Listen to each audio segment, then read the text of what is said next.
Feeling overwhelmed by the constant buzz of life? Between endless notifications, rising costs, cluttered spaces, and complicated relationships, it's easy to feel like you are drowning. But what if simplifying could help you breathe easier? In this video, we'll break down 10 minimalist habits for your digital life, finances, home, and relationships, giving you the tools to cut the chaos and live with more focus, freedom, and style. First, let's tackle digital clutter.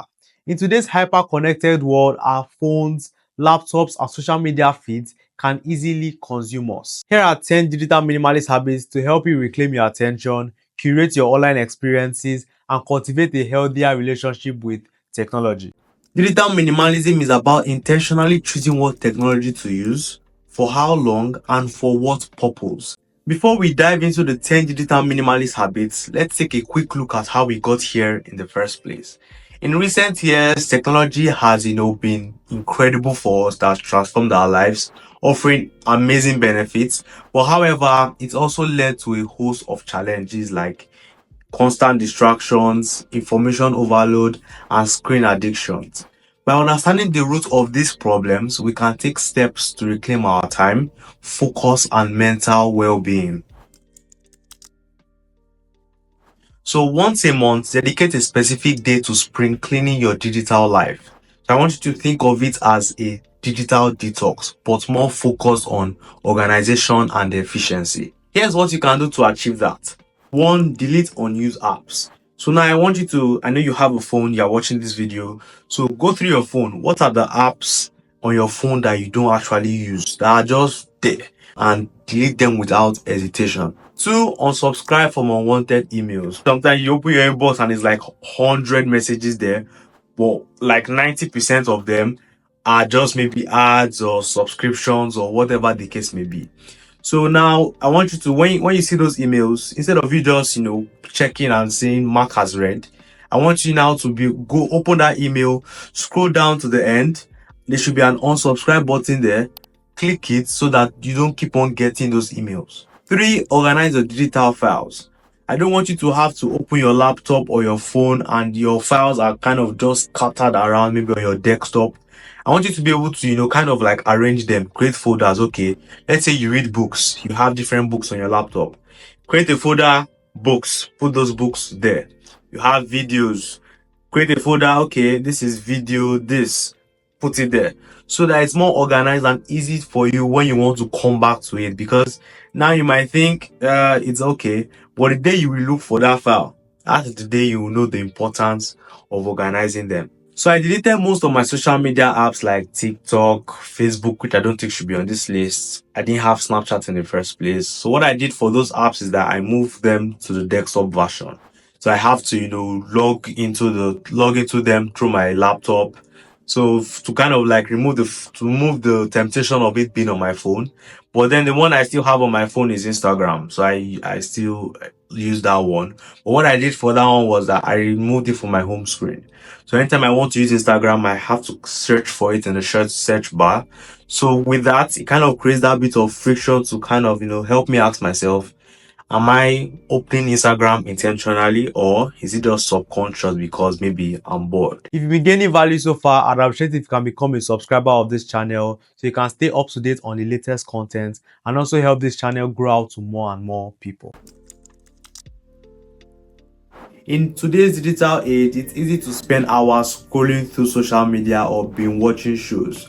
But to maintain a healthy balance, I want you to set daily limits for your phone and computer usage. Here's how you can do that. 1. Use built-in features. What I would suggest for you is that, let's pick an app maybe you're struggling with. Let's say it's Instagram. So let's say you spend an hour on Instagram per day. So what I would suggest is that you can now set a time limit for, let's say, 50 minutes. So you can keep on dropping it by, let's say, 5 minutes every week. So it's more gradual, not that you jump from 1 hour to 30 minutes. You keep on dropping 5, 5, 5. So you feel that, you are in control of it, but it's no longer in control of you. 2, you could download apps. So there are several apps available that can help you monitor and limit your screen time. For like the iOS users, Moment is one of them. For Android, you have like Quality Time, Forest, and many different others. So it's a great way to take a break from the constant noise of social media. So now choose a specific period, such as maybe weekend or a week, depending on your schedule with maybe school, work, and different things like that. So during that period, I want you to completely disconnect from these platforms. During your social media Sabbath, you can one, read a book. So for this, I know not everybody likes to read a book, but what I would suggest for this is that pick a area now you're currently struggling with. You could search on Google what are like the top books on that specific topic, and you could just grab one and read. So in that case, it's not like you're just reading for reading's sake, but in that sense, you are reading to kind of help you solve the current problem you have. Two, spend time in nature. So for people like me now that we're currently in Canada and it's like minus 20 something degrees outside, this won't be the best advice. But for those that are in much warmer places, I would suggest this for you. So you can go on walks. Like what I do when it was much warmer was go on walks around, no phones, no music. Some of us even have dogs. So which is a very wonderful way, to go on walks. You could walk your dog. Though maybe you could go biking, go hiking, whatever it is for you. I would just recommend as much as possible try and spend time in nature. Two, connect with loved ones. I know a lot of us that are kind of like type A, task oriented people. We struggle with this a lot, which I'm one of them. So I would just urge you to try, because if you look at it this way, the same way you believe that investing in those tasks will help you grow them or grow whatever you're trying to grow, that's the same way that investing in your relationships will help you grow those relationships. It's easy to get lost in digital rabbit holes, mindlessly scrolling through websites and social media feeds. To avoid this, here are some tips. One, set a timer. So with this concept, I mean more of like, let's say you use a calendar, for example. You plan your days ahead. I would suggest you plan out times in your day where you can actually scroll social media if you want to. If you were to look at it, you feel more satisfied if I said I was going to spend 30 minutes on my phone scrolling, and I actually spent that 30 minutes, rather than I said I was going to spend 30 minutes working, but I spent 30 minutes on my phone. Two, focus on specific tasks. Let's say in a case where I want to learn maybe how to edit videos better on YouTube. In that case, I should not find myself scrolling my own feed looking for a nice video. I should see myself searching for that what I want and focusing on that. Three, use browser extensions. So let me use myself as an example. I use YouTube a lot. So Unhook is one I've really found helpful. So with Unhook, I can turn off my home screen, which honestly does a lot. Kind of prevents me from seeing, every new thing that's popping up.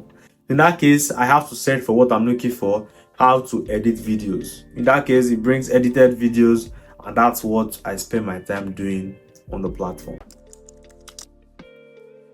A cluttered email inbox can be a major source of stress, and to maintain a clean and organized inbox, strive for inbox zero. Here's how to achieve it. One, delete unnecessary emails. So I want you to regularly delete emails that you no longer need. Two, archive important emails. I know, like I mentioned earlier, a lot of us have maybe inbox of 100. But then when we go through that, we see that there are only 10 important ones.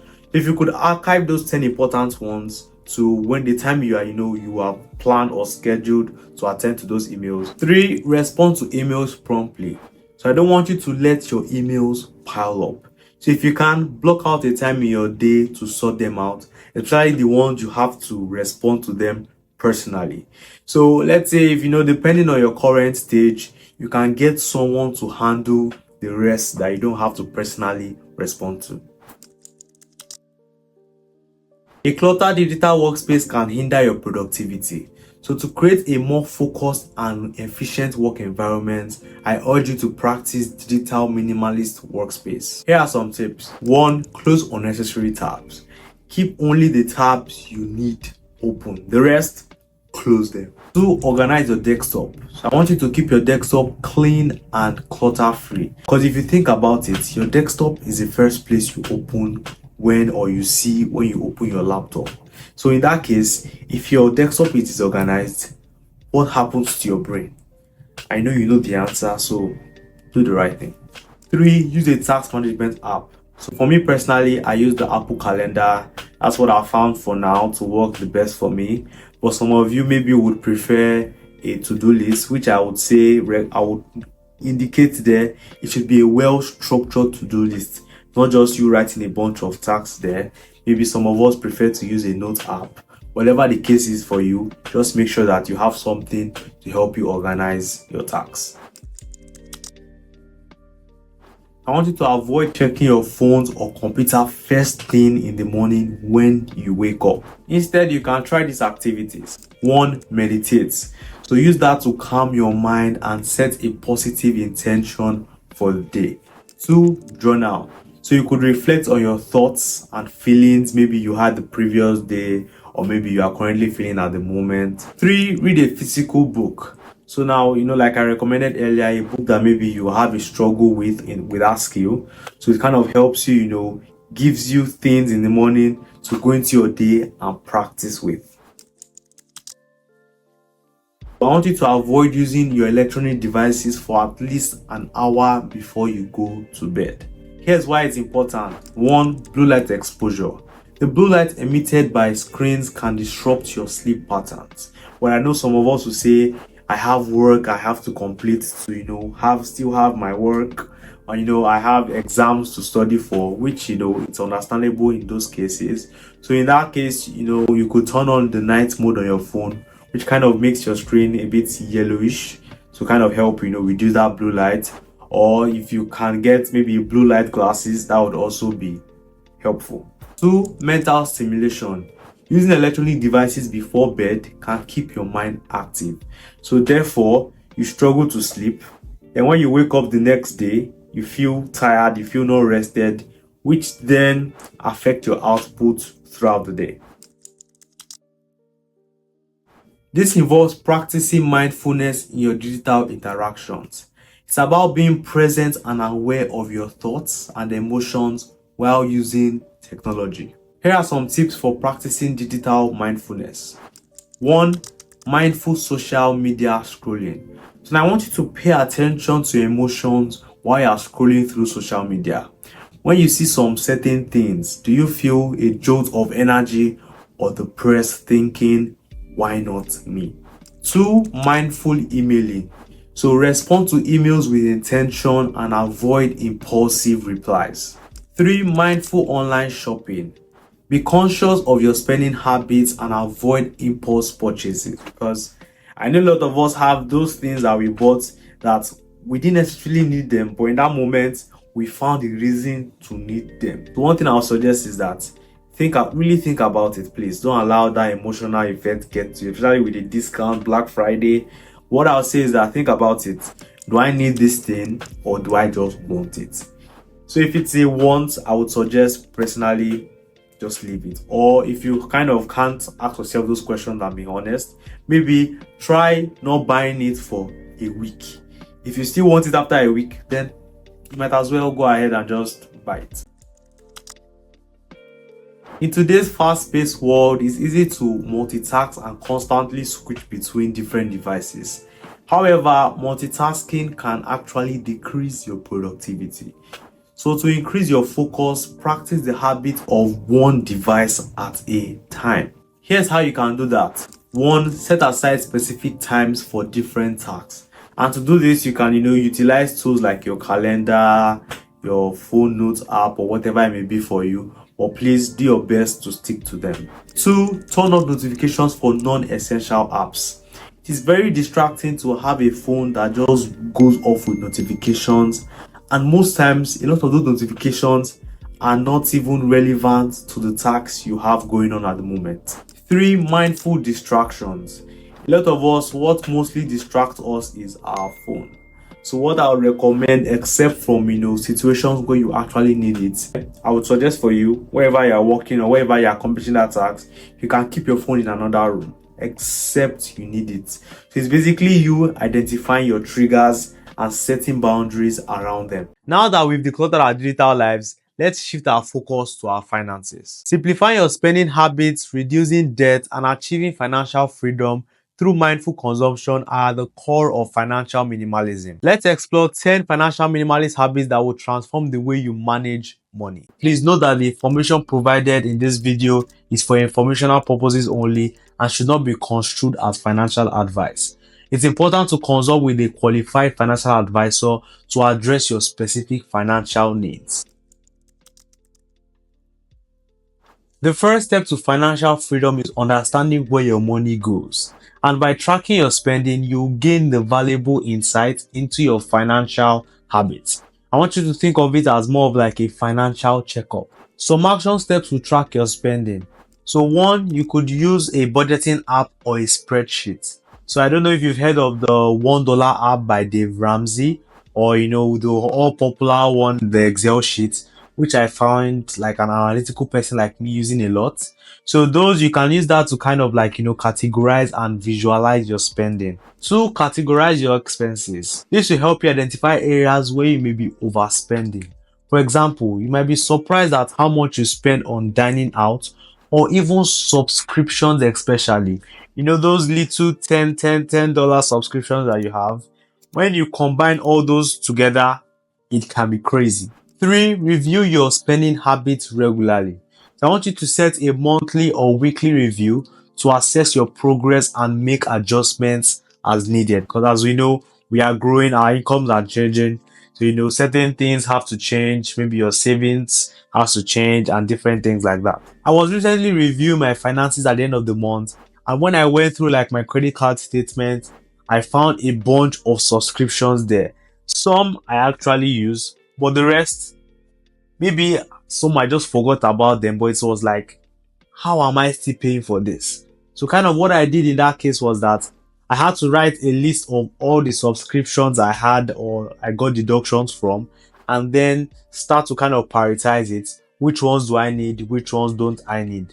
And the ones I don't need, I basically just went and cancelled every single thing, which freed up cash for more important things. If you've been gaining value so far, I'd appreciate if you can become a subscriber of this channel so you can stay up to date on the latest content and also help this channel grow out to more and more people.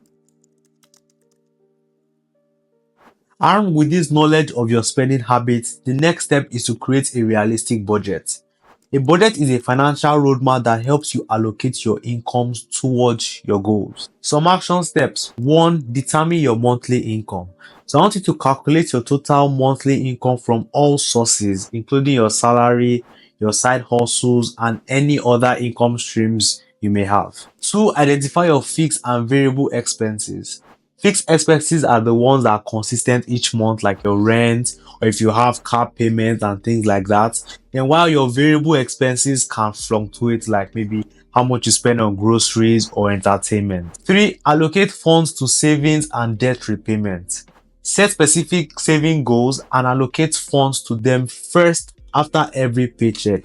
Also, don't forget to allocate funds to pay off any debt you may already have.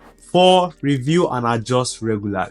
So regularly review your budget to ensure it's still aligned with your goals. Adjust it as needed to accommodate changes in your income or expenses. I personally usually do a review twice a month after each paycheck to kind of stay accountable with my spending habits. High debt can be a major financial burden, hindering your progress towards your financial freedom.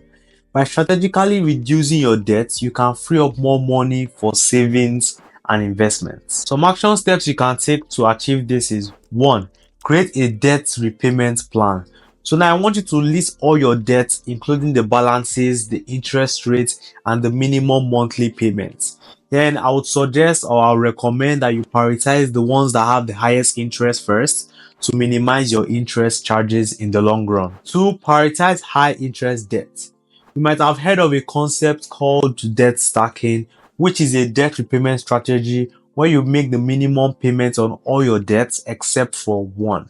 You then allocate as much extra money as possible to that one debt until it's paid off. Once that debt is paid off, you roll that extra payment into the next high interest debt. This process continues until all debts are paid off. 3. Automate your debt payments. So I want you to set up automatic payments to ensure that your debt payments are made on time every time. So this can help you stay on track and avoid late fees, which can be crazy at times. By taking these steps, you can gradually reduce your debt burden and improve your financial health. With your debt under control, it's time to build an emergency fund. Automating your savings is a powerful strategy to ensure consistent savings. Some action steps to achieve this. 1. Set up automatic transfers. Schedule automatic transfers from your checking account to your savings account. This way, you save money without even thinking about it, which helps reduce the temptation of doing otherwise. 2. Consider a high yield savings account. Look for a high yield savings account to maximize your returns. These accounts offer higher interest rates than traditional savings accounts. Plus, for an emergency fund, it has to be an account you can easily access. 3. Increase your savings rate over time. As your income increases, gradually increase the percentage of income you save each month. I personally prefer to use percentage because it grows with your income and also falls with it too. By automating your savings, you'll be well prepared for unexpected expenses and future financial goals. Eating out can be a significant expense, especially if done frequently. By cooking more meals at home, you can save money and also take control of your diet. Some action steps to achieve this. 1. Plan your meals. Create a weekly plan to organize your grocery shopping and meal prep. This also reduces the stress of you having to find what to eat every day of the week. And if you don't know, that takes a lot of time and a lot of thinking. 2. Cook in bulk. Prepare large portions of meals and freeze leftovers for future meals. This saves time and reduces food waste. Also comes in handy during emergencies. 3. Learn simple and affordable recipes. If you see yourself cooking, you could explore online resources and cookbooks for easy and budget-friendly recipes. I personally don't know how to cook, and currently at the time of this video, I stay with my parents, so they help a lot with the burden of planning meals and things like that. Mindful shopping involves making conscious decisions about your purchases.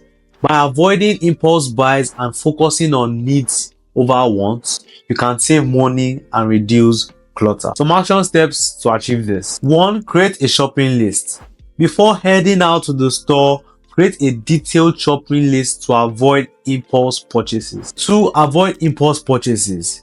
Take a moment to consider whether you truly need that item before you add it to your cart. What I would suggest is that, let's say you have a budget of 500. I would say focus on getting your needs first. Once your needs are sorted and maybe there's still left over in your budget, then you can start looking at one or two of the ones you have. 3. Shop secondhand or thrift stores. Explore thrift stores, consignment shops, and online marketplaces for affordable and unique finds. A cluttered home can lead to a cluttered mind. By decluttering your belongings, you can create a more peaceful and organized living space. And some action steps to achieve this are: 1. Donate or sell unwanted items. Go through your belongings and donate or sell items you no longer need or use. 2. Organize your belongings.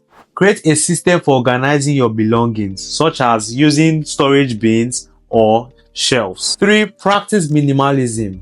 Embrace a minimalist lifestyle by focusing on owning only the things that bring you joy and serve a purpose. Learning basic DIY skills can save you money and give you a sense of accomplishment. By taking on simple repairs and projects yourself, you can reduce your reliance on professional services. But also know that if your time is more valuable than that expense, then it makes sense for you to outsource it. Some action steps to achieve this are: 1. Learn basic DIY skills. Start with simple tasks like fixing a leaking faucet or hanging a picture. 2. Watch online tutorials. YouTube is a great resource for learning DIY skills. 3. Invest in quality tools. Having the right tools can make DIY projects easier and more efficient. to avoid always having to run to the store to get that one thing that is always missing every single time. One of the best investments you can make is in yourself. By investing in your education, skills, and health, you can increase your earning potential and improve your overall well-being. Some action steps to achieve this are: 1. Take online courses. Online platforms like Coursera, Udemy, and many different others, even YouTube, can offer a wide range of courses to help you learn new skills. 2. Attend workshops and seminars. Attend industry conferences, workshops, and seminars to network with professionals and learn from the experts. 3. Prioritize your health and wellness. Invest in your physical and mental health by eating healthy, exercising regularly, and getting enough sleep. By investing in yourself, you're not just investing in your future, you're also investing in your present happiness and fulfillment. A powerful tool for your financial well-being is gratitude. By practicing gratitude, you can shift your mindset from lack to abundance. I personally think that without this, all of the other habits I've mentioned in this video are not useful in the long run. Some action steps to achieve this are: 1. Keep a gratitude journal. Regularly write down things you are grateful for, big or small. I personally recommend you do this daily. 2. Practice mindfulness meditation. Mindfulness meditation can help you focus on the present moment and appreciate what you have instead of focusing on that thing you want in the future and how you don't have it now. 3. Express gratitude to others. Show appreciation for the people in your life by thanking them for their support and kindness. Because no matter what anyone you have encountered in this life has done, they have in some way shaped who you have become. Whether you learned what to do or you learned what not to do. Next, let's create a sanctuary in our homes. A minimalist home is more than just a tidy space. It's a reflection of your values and a place of peace. Here are 10 habits to help you embrace home minimalism, declutter your living space, and create a calm environment. Here's how it works. For every new item you bring into your space, you must let go of an old one. It's a straightforward way to keep your environment clutter-free. Why it's beneficial? 1. Prevent clutter. This rule helps you maintain a balanced flow of items, preventing clutter buildup. 2. Encourages mindful consumption. By being selective about what you bring into your life, you can make more conscious purchasing decisions. A bonus tip for this: when you're deciding on what to let go of, consider if it truly adds value to your life. If not, don't hesitate to donate it, sell it, or even recycle it. If you've been gaining value so far, I'd appreciate if you can become a subscriber of this channel so you can stay up to date on the latest content and also help this channel grow out to more and more people. The key to a clutter-free space is consistent maintenance. So I want you to be able to dedicate just 5 to 10 minutes each day to tidying up and decluttering your environment. Why it's beneficial? 1. It reduces stress. A clutter-free space can significantly reduce stress and anxiety. 2. It improves your focus. A clean environment can help you stay focused and productive. And an extra tip for this is start small. Begin by tidying up your desk or your nightstand, maybe in your office, maybe you have a home office, or let's say maybe you usually work in the kitchen or something like that. You can start with just decluttering that place alone. And as you get more used to the habit, you can gradually expand to decluttering other areas of your home. Just like physical clutter, digital clutter can also overwhelm your mind. And here's how you can implement it. 1. Organize your files. So I want you to create a clear and organized file system for your documents. 2. Unsubscribe from unnecessary emails. So reduce the clutter in your inbox by unsubscribing from unwanted newsletters. Those bunch of subscriptions you mistakenly put your email for, maybe when you wanted to buy something and you keep on getting emails, those emails, just unsubscribe from them. 3. Delete unused apps. Uninstall apps that you no longer use to free up space on your device. There are apps now, if you go through your phone, you don't use them at all. So what is the point of having them? And if you kind of want a more in-depth, talk about this on digital minimalism, I actually did a video on that, which you can, check somewhere on the screen. Why it's beneficial? 1. It boosts your productivity. A clutter-free digital space can help you focus and work more efficiently. 2, it reduces stress. A cluttered digital environment can lead to stress and anxiety. A bonus tip for this is to use the delete, delegate, or do method to quickly declutter your inbox. So now here's a quick rundown on how it works. So the first one, delete.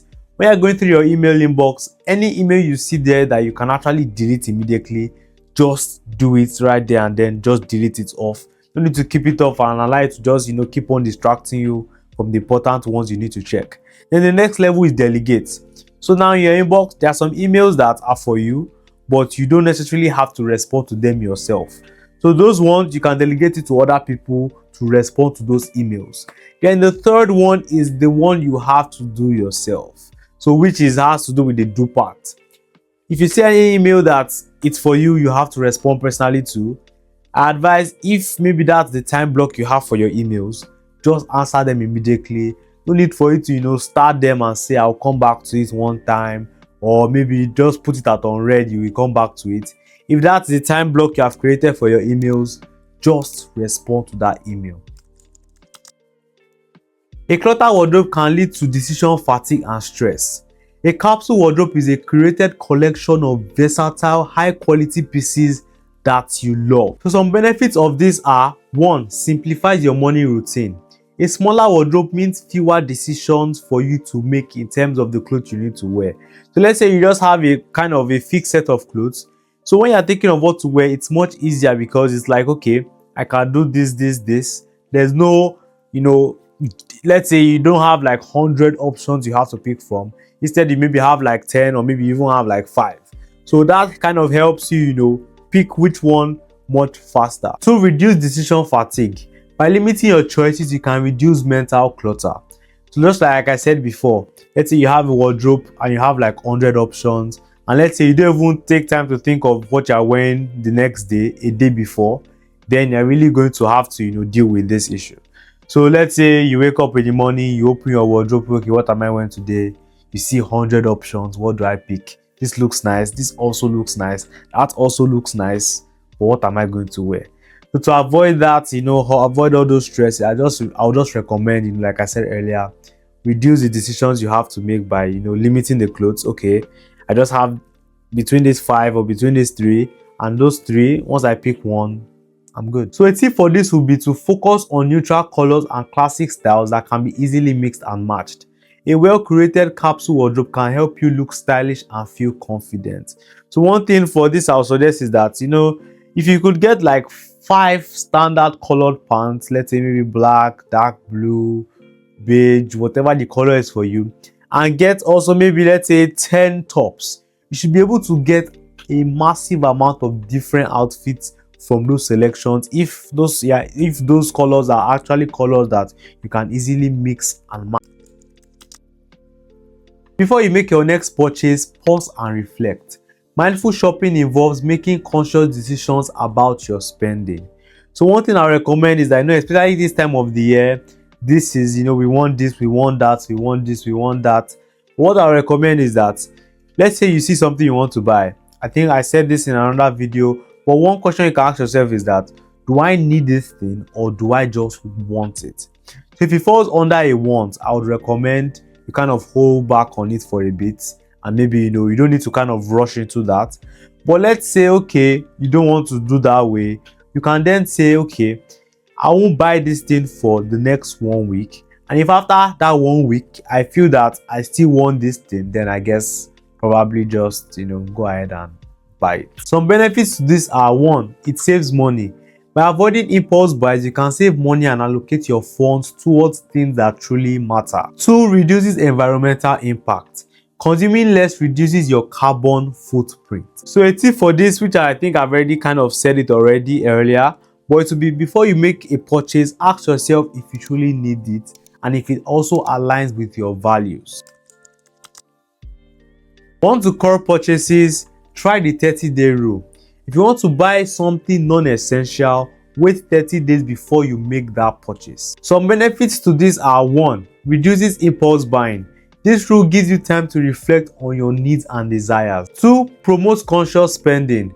By waiting, you can make more informed decisions. A tip for this would be create a wish list to track items you are considering. This can help you prioritize your spending and avoid unnecessary purchases.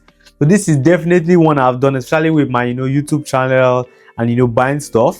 I kind of have like a creator's wish list, which when I think of something I want to get, I just put it on there. So basically, like I already said earlier, it helps you prioritize your spending, so you know that okay, out of this list, what do I need or what will be the next thing I need? You can focus on that and spend money on it. Not that you make decisions based on, wow, I saw a video on this and I'm buying it right away. Please don't do that. The KonMari method, developed by Marie Kondo, is a popular decluttering technique. It involves organizing your belongings by category and keeping only items that spark joy. And some benefits to this are: 1. It creates a peaceful space.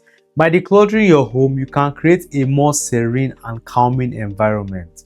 2. Improves focus. A clutter-free space can help you focus and be more productive, especially areas where you work. Let's say you work in a particular place in your house. I would suggest that place should be as clean as possible, because once you get there, you want to work, you want to focus. So having that place neat will kind of help you improve that. A tip for this would be start with categories that are easy to declutter, maybe such as books or clothes, or the thing that you find easiest to declutter. Start with that, then you can start moving up the ranks. Learning to say no is an essential skill for a minimalistic lifestyle. By saying no to unnecessary commitments, you can free up time and energy for the things that truly matter. This is something I really love a lot. Honestly, if you can dial this in, my goodness, you are have taken a huge level. Someone shows you this that looks shiny in the moment. If you are able to say no, thank you, honestly, you are a boss. Some benefits to this are: 1. Reduces stress. Overcommitting to different things can lead you to stress and burnout. 2. Improves your focus. By saying no, you can focus on your priorities, what truly matters, what truly moves you closer to your goals, not just bunch of different things that look shiny but aren't taking you anywhere. So a tip for this would be for you to practice assertive communication, to politely decline invitation or requests. I know that a lot of us struggle with this. Someone like me now, I'm a huge people pleaser.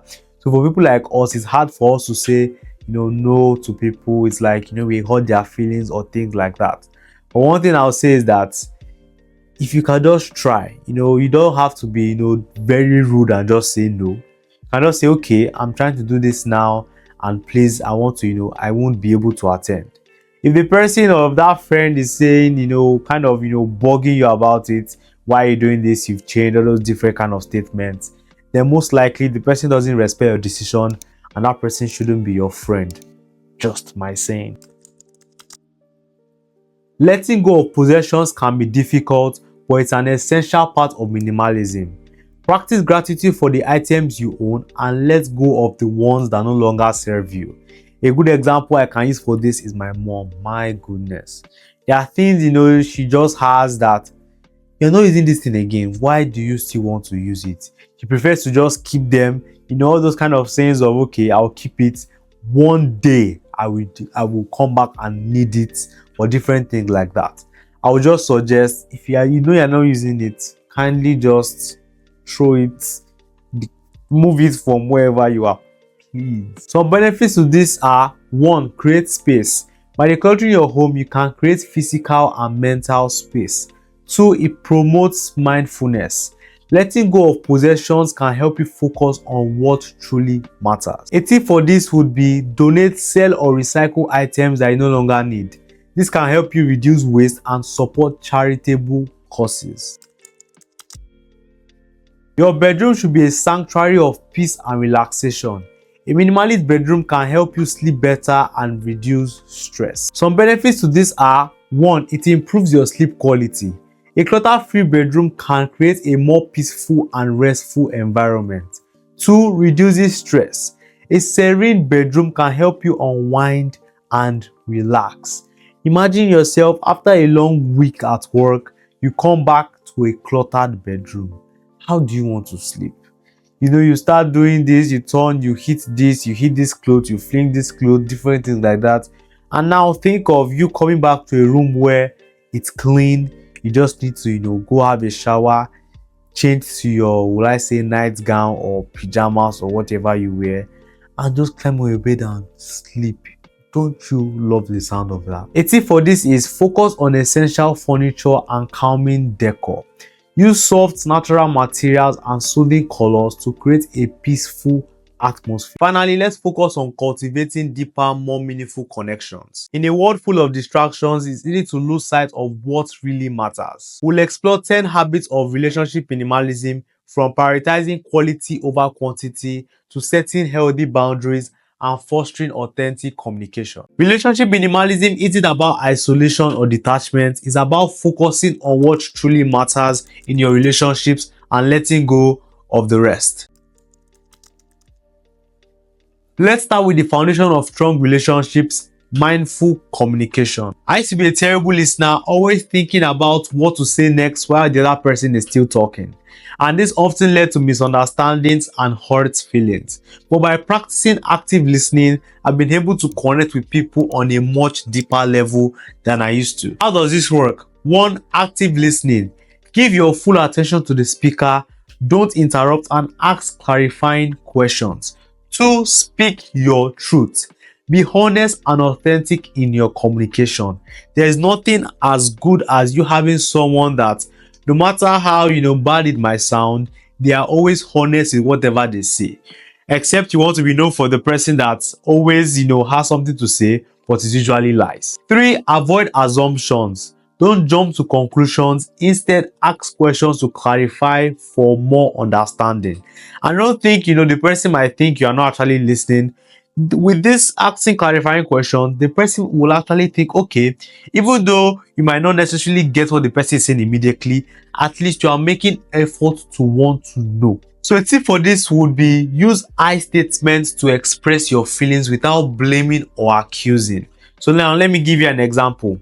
Instead of you saying you always do this, say I feel hurt when you do this. So this, don't just take what I'm saying as that is it. I want you to actually try it. Try with someone maybe that hurt you recently and use that framework and comment below the results. Setting boundaries is essential for maintaining healthy relationships and preventing burnout. I'm a people pleaser, and it's actually something I'm in process of working on. And this actually, makes me put others' needs before my own. And this led to, stress and resentment. By setting boundaries, I've learned to prioritize my own well-being without feeling guilty. How you can set boundaries? 1. Communicate clearly. Express your needs and expectations directly and assertively. Don't say, I don't want to hurt them, I don't want to, be rude. If you don't say it, they won't know that that is wrong. So if someone does something to you, please, when you did this and this and this, I don't really appreciate it and I would love if you can stop. 2. Practice self-care. Prioritize activities that recharge you. I know it might sound a bit selfish, but one thing I've learned is that, it's not actually selfish. If you want to be selfless to other people, you have to take care of yourself. If you don't take care of yourself, then how do you want to take care of those other people? 3. Learn to say no. Politely decline requests that don't align with your priorities. In today's world and in today's age, honestly, this skill would be like among some of the top skills people need to develop, to actually get to their goals. If you can see, now you see adverts of this opportunity, this shiny opportunity to make 10k a month. You see another one 10k a month. You see this one 10k a month. If you can say, okay, I'm focusing on this, any other thing that comes in my way is a no, no, no, as long as it doesn't contribute to this one thing. In today's digital age, it's easy to get lost in our screens. A digital detox can help you reconnect with yourself and your loved ones. So I actually did a video focusing on this very aspect of digital, minimalism. You can check it out somewhere on the screen. I used to be constantly glued to my phone, watching Netflix, scrolling on Instagram, and neglecting my real life relationships. But by implementing a digital detox, I've been able to focus on what truly matters. How to digital detox. 1. Set screen time limits. Use your phone settings to limit your screen time that you spend on your phone. 2. Create a phone-free zone. So I want you to designate specific areas in your home as phone-free zones. For me, that's my office where I'm currently shooting this video now. Especially when I want to work. I don't usually like to bring my phone in except I need it. So you can do same for somewhere in your home. 3. Mindful social media use. I want you to be intentional about your social media consumption. So one things you can try are turning off your notifications, or you can actually schedule times on your calendar to actually go through social media. So that's one thing I personally like to do, because nowadays, I don't know if you've experienced this before, but maybe you just pick up your phone and wonder why you picked it up. Have you ever kind of, sat down and thought about that whole process of what just happened? You didn't want to pick up your phone, but all of a sudden you saw your phone in your hand and the phone is unlocked, and you're wondering, why did I pick up this phone? So it's more of like, okay, I said I was going to spend 30 minutes or 1 hour on social media, and that is what I did. Rather than I said I was going to spend 30 minutes or 1 hour working, and I instead spent it on social media. Gratitude is a powerful tool for improving your relationships and overall well-being. I used to focus on the negative aspects of my relationships, trying to find the fault in the other person, not myself. I had that kind of mindset of, this happens in a relationship, it's you that did not call me, it's you that did not text me. I never thought of, oh, maybe what if it was me? But by actually, shifting my focus to gratitude, I've been able to constantly try to find the good in others and use the bad aspect that, most of them have, to learn and grow. How to practice gratitude. 1. Keep a gratitude journal. Write down things you are grateful for each day. 2. Express gratitude verbally.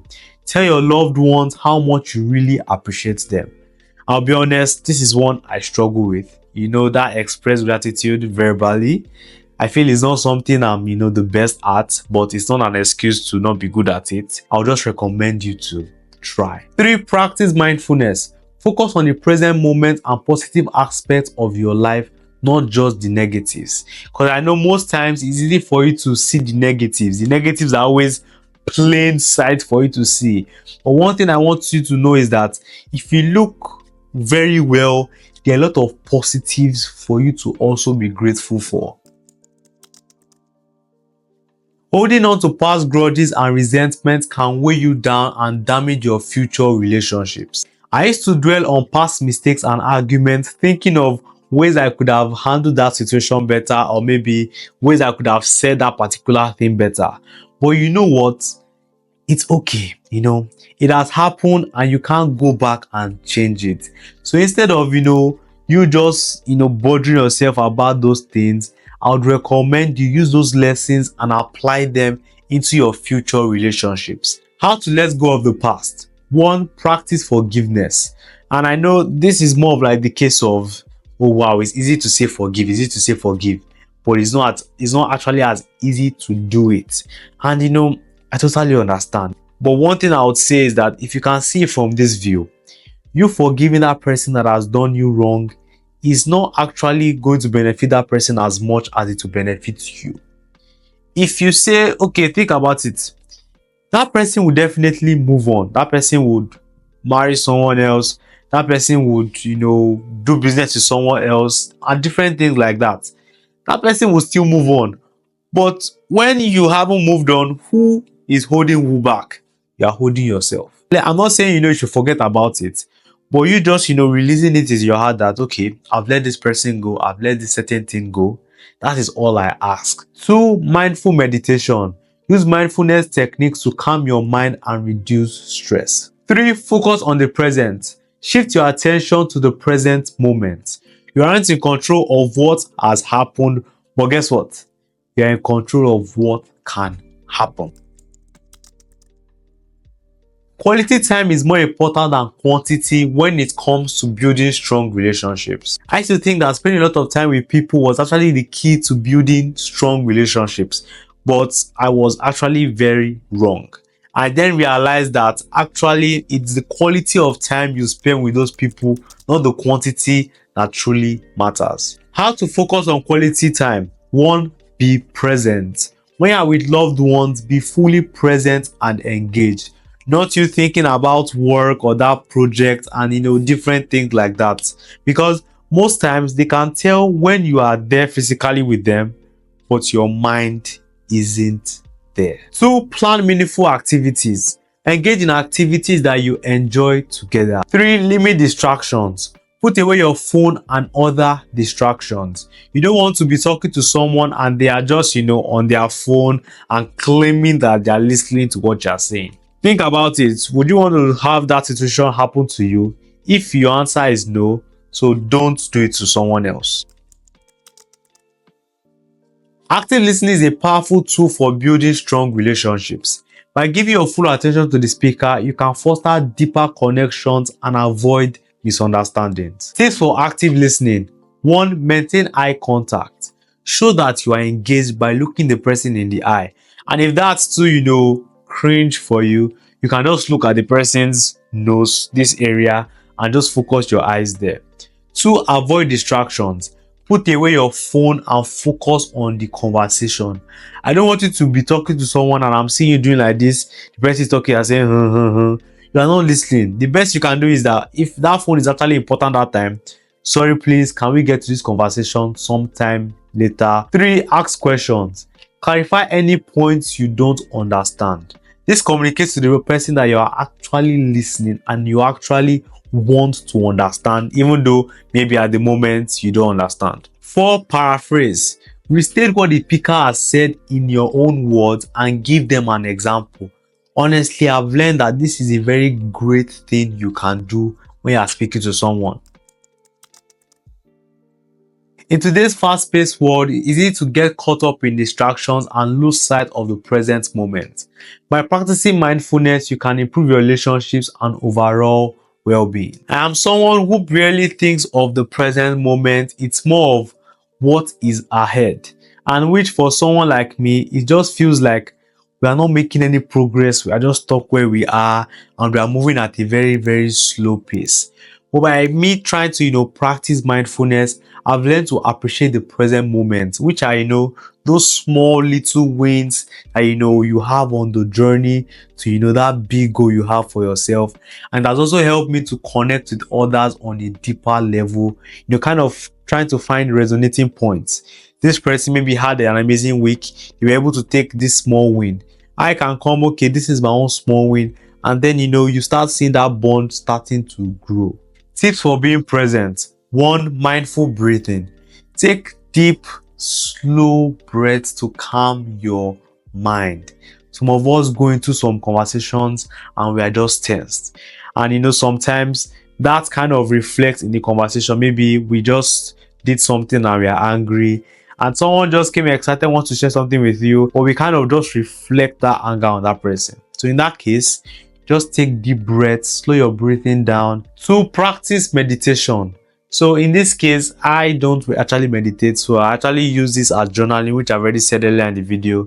So if you can dedicate time each day, preferably in the morning, to meditation or mindfulness exercises. 3. Disconnect. Set aside specific times to disconnect from technology, those phones, those laptops. Actually, I would recommend this time, for people that have, really thick schedules. This time can actually be, let's say, an hour or 30 minutes before bed. Maybe if you want, you can actually journal during that time. Conflict is a natural part of any relationship. However, how you handle that conflict can significantly impact the strength of your bond. I used to avoid conflict at all costs. Anything that will cause fights, I'm sorry. Don't worry about it. Just leave it. Forget about it. Responses like that. But then I actually thought and saw that these things or this attitude actually led to resentment and unspoken feelings. That in the long run is a recipe for big, massive failure. But by learning how to address issues directly and calmly, I've been able to resolve conflict more effectively and strengthen my relationships. Just keep in mind, I'm not perfect in this. I'm still trying to improve it, but it's definitely something I've noticed and I've become conscious of, and I'm trying to level up. So you should as well. Tips for constructive conflict resolution. 1. Active listening. Listen carefully to the other person's perspective and keep short.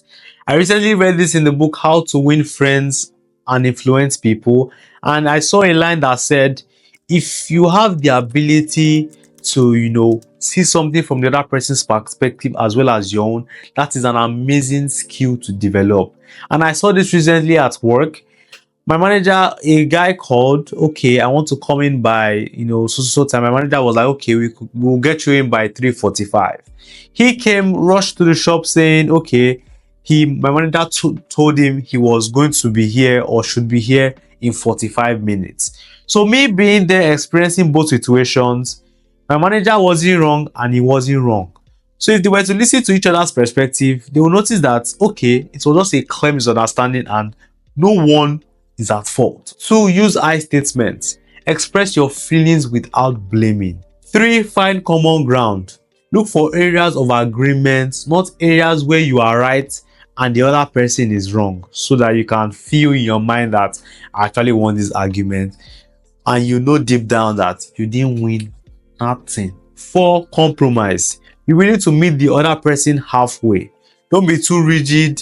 No one is perfect. And hear me out. I don't mean you should just compromise on any of your values or any of your standards because of somebody.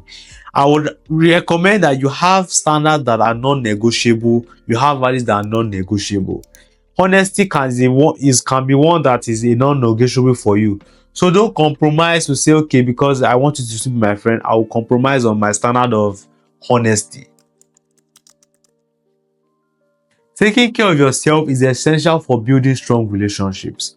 When you prioritize self-care, you are better equipped to show up for others. Tips for self-care. 1. Mindfulness and meditation. Practice mindfulness to reduce stress and anxiety. 2. Physical activity. Engage in regular physical activities to boost your mood and energy levels. 3. Eating healthy. Fuel your body with nutritious foods. 4. And very important, quality sleep. Prioritize sufficient sleep to recharge your mind and body. And 5. Hobbies and interests. Spend time on activities you actually enjoy. By adopting these 10 habits across digital, financial, home, and relationship minimalism, you'll be well on your way to embracing a simpler, more intentional life. Remember, minimalism is not about deprivation, it's about creating space for things that truly matter. For a deeper dive into each of these areas, check out my individual videos on digital, financial, home, and relationship minimalism, all linked in the description below, or you can click the playlist on the screen.